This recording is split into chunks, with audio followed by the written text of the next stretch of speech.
નવસારી શહેરમાં વિકાસને જાણે કે ગ્રહણ લાગ્યું હોય તેવું જોવા મળી રહ્યું છે। શહેરમાં રોડના વિકાસના કામના માત્ર ઉદ્ઘાટન થાય છે, પરંતુ અધવચ્ચે વિકાસના કામો અટકી જાય છે। 10 વર્ષ પહેલા મુખ્યમંત્રી સડક યોજના અંતર્ગત રિંગ રોડ મંજૂર કરવામાં આવ્યો હતો। વેરાવળ નાકાથી ભેંસદ ખાડા સુધીનો મંજૂર કરાયેલો રિંગ રોડનું કામ અધવચ્ચે જ અટકી ગયું છે। પ્રકાશ ટોકીસથી રુસ્તમવાડી, વેરાવળ, બેસ્તક ખાડા અને થઈને ઇસ્લામાપુરા સુધીના રિંગ રોડ પર હવે તો દબાણ પણ થઈ ગયું છે।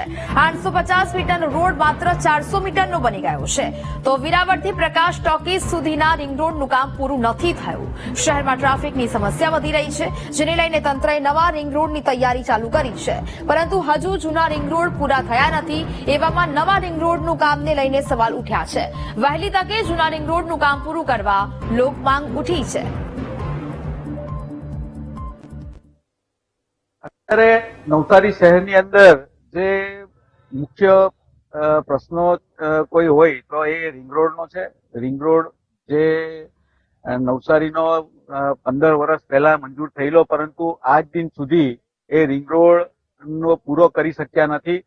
3 મુખ્યમંત્રીઓ બદલાઈ ગયા, અહીંના 2-3 વખત નગરપાલિકાઓ બદલાઈ ગઈ, 2-3 વખત જે સાંસદ છે તે રિપીટ થઈ ગયા, જે ધારાસભ્યો બદલાઈ ગયા, પરંતુ જે નવસારી શહેરનો એક નાગરિકનો પ્રાણ પ્રશ્ન કોઈ કહી શકાય તો રિંગ રોડ છે। કારણ કે છેલ્લા 15 વર્ષમાં નવસારી શહેરમાં જે વાહનોની સંખ્યા છે એ એટલી બધી વધી છે કે જેને લીધે નવસારી ટાટા સ્કૂલથી તે જૂના થાણા આવતા 15-20 મિનિટ થઈ જાય છે।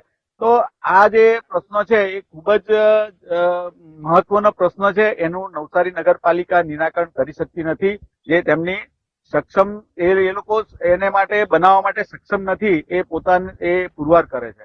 નવસારી વિજયપુર નગરપાલિકા હસ્તક જે રિંગ રોડ છે તેમાં વચ્ચે વરસાદના કારણે ઘણા ખાડાઓ પડી ગયા હતા અને ચોમાસા પત્યા પછી તરત જ પાલિકાએ તાત્કાલિક ધોરણે કોન્ટ્રાક્ટરને કામ કરવા માટે કહ્યું હતું અને અત્યારે આપણે જોઈએ કે ખાડા તમામ પુરાઈ ગયા છે અને રિંગ રોડ લોકોને અવરજવર માટે ઉપયોગી થાય તેવી પરિસ્થિતિમાં અત્યારે આપણે લઈ આવ્યા છીએ। સંપાદનનું કામ જે છે એ ઘણા સમયથી અટક્યું છે, એ બાબતે કેવી રીતે કામગીરી થશે? જમીન સંપાદનની પ્રક્રિયા જે છે તે ઉપલા લેવલની થતી હોય છે। પાલિકા એમાં સંપાદનની પ્રક્રિયામાં કોઈ કાર્યવાહી કરતી નથી। કલેક્ટર લેવલથી સંપાદનની પ્રક્રિયા થતી હોય પણ તેના સ્થાનિકોનો વિરોધ હોવાના કારણે થોડુંક કામ અટકેલું છે। તો આપણે સમાધાનકારક રીતે ચર્ચાઓ કરીને એનો નિવેડો આવે તો આ પ્રયત્નો ચોક્કસથી કરીશું।